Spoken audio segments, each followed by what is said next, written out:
ለአንዳንዶች መሳሪያ የሚለው ነገር የህልውና ነገር መሆኑ በአካባቢያችን ምናልባት ጅቡቲና ኤርትራ ላይ ካልሆነ በስተቀር መሳሪያ ማያመርት ሀገር የለም።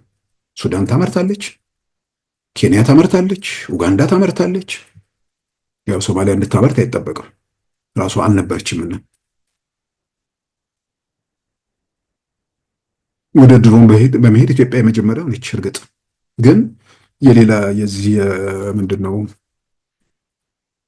የቅኝት የምናምን ድሮኖችን በኬንያ በኩል የተደረጉ ጥረቶች አሉ።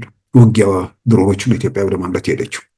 ስለዚህ መሳሪያ ማምረት የህልውና የአንድ ሀገር የዕለት ተዕለት ተግባሩን መከወኛ የህልውና ማስጠበቂያ ነገር ስለሆነ እስከ ዛሬ ለምን ቆየ የሚል ነገር መነሳት መቆጨት ይገባል እንጂ ዛሬ በደረስንበት ነገር ጥያቄ ማንሳት አጠቃላይ ሁኔታዎችን ባለመገምገም ሁሌም ደግሞ እንዴት ብዬ ልቃወም የሚል ነገር አስገራሚ ነገር ነው። ፋብሪካ ለምን አልተገነባ ምናምን ደጋግሜ ያልኩት ነገር ነው።